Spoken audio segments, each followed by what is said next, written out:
Welcome guys to a brand new video on Wuthering Waves. So in today's video, what I want to do is talk about Phrolova. Now, I will say this, I am massively disappointed with what they have done with her weapon, okay? So if you guys don't know, her weapon differences required, or the weapon difference in terms of the damage done, is actually crazy. It is the most unfree-to-play friendly we have gotten so far in terms of having a weapon and not having her weapon. It's about a 43% increase in damage with her weapon compared to without her weapon.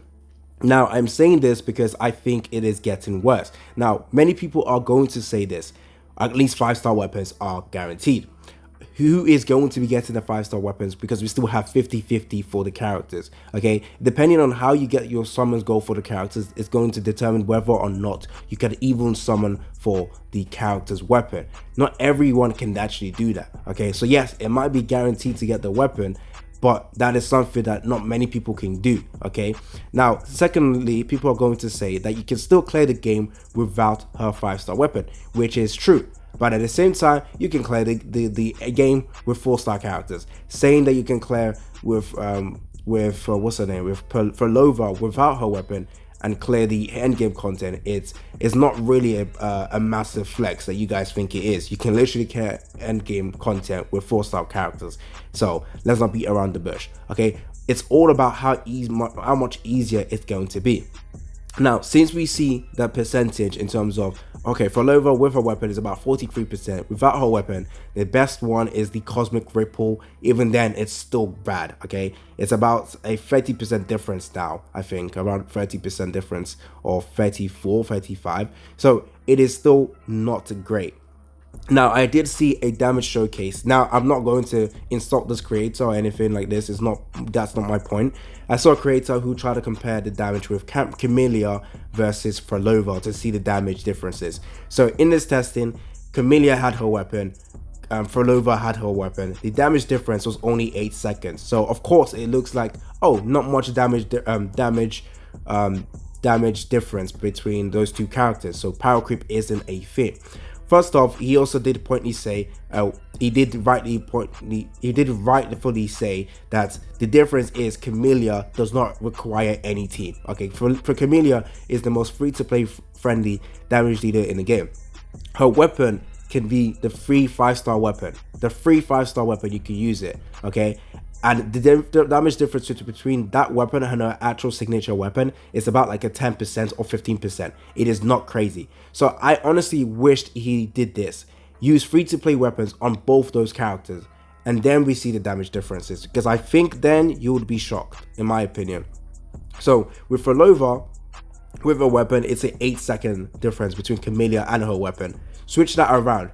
And I'm pretty sure it's going to be around 15 seconds different between both of them, even at the same situation where they don't have their weapon, okay? And then I would still say it's still not a power creep issue, you know? If it's like 10, 20 seconds more, it's not really power creep. I think it's when it's like 50 seconds or close to a minute, then that's when you can say power creep.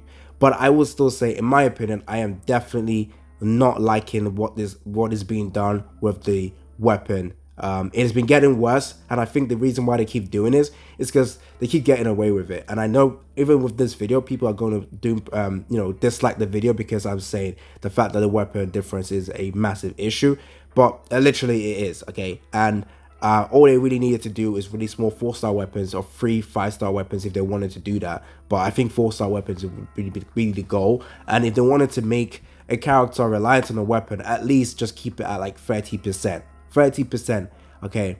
Even then, I think it's crazy, especially when I'm trying to compare it with like Genshin Impact weapon differences. I think it's around like 20-25% difference between the weapon. There are some characters that exceed that, but Wuthering Wave has been out for a year now, and honestly, I think after the anniversary or during the anniversary, the devs have becoming a little bit less, how do I say it? General, my English, generalist, okay, you know what I'm trying to say.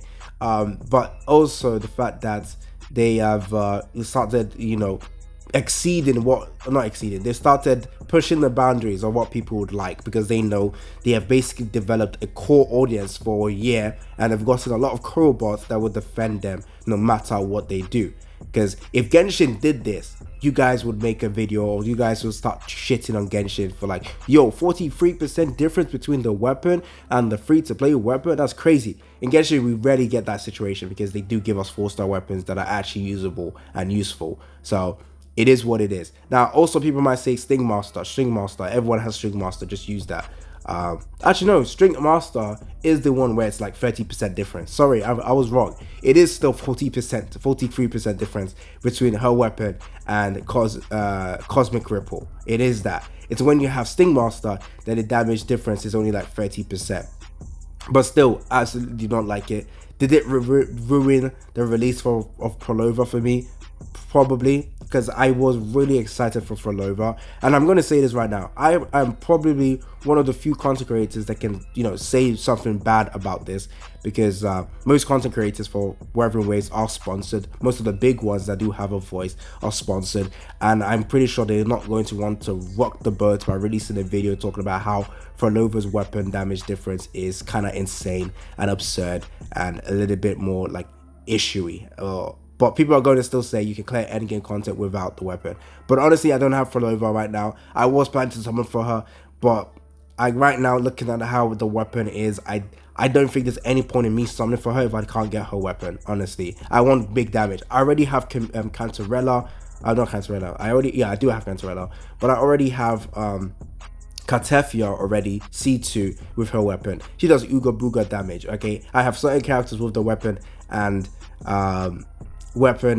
with the teams, they do good damage. If I have to cop out with Phrolova, she's going to feel infinitely worse than any of those other characters if I don't get her weapon. So that is my situation. I need to get her weapon since my other characters are already broken. Basically, I don't have enough resources. I'm probably going to summon for her weapon first before I even summon for Phrolova, because I'm already on my guaranteed. I literally am on my guaranteed with Frolova's banner, so I already know I can get her. I think like 2, 3 more multis, 4 more multis is done. So I'm gonna aim for a banner or a weapon, do like three multis, and that's it. So yeah, that's probably my goal right now. But I wanted to make this video to say that yeah, it's getting worse, because I did make a video on Katefia when she came out with the weapon differences. But even then, I think this is infinitely worse. This is the worst we've gotten so far. Bronze was an issue. Okay, with Bronze, actually, the reason why people didn't complain with Bronze is because Bronze, of course, he's a damage dealer. If you have he's the main DPS, he does insane amount of damage if you have his weapon. But without his weapon, he's still a great character. You know why? Even though his damage is not as insane, he has shield. He can heal. Can he heal? I can't remember. But he has shield and he feels great.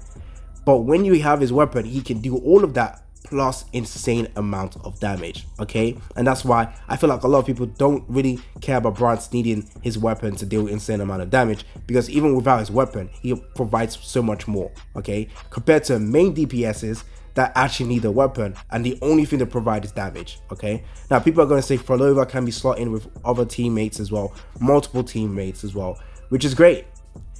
The weapon is still an issue. If you have other characters with the weapon, especially with Camellia, I don't really see a point of you summoning for Phrolova in this point. If you can't get Phrolova's weapon, I honestly just think you should just stick with Camellia at this point.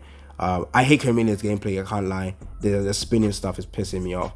Anyways, it's been your boy AC Gamer. Let me know down in the comment section whether you agree or disagree. Again, I didn't come off too strong in this video, so hopefully people can actually still, you know, listen and understand my view. But I will say, since the release of the anniversary, the devs have becoming more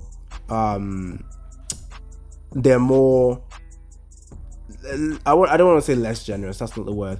They have been pushing the boundaries a little bit more, because they know they've got a core audience and people will defend them to the core.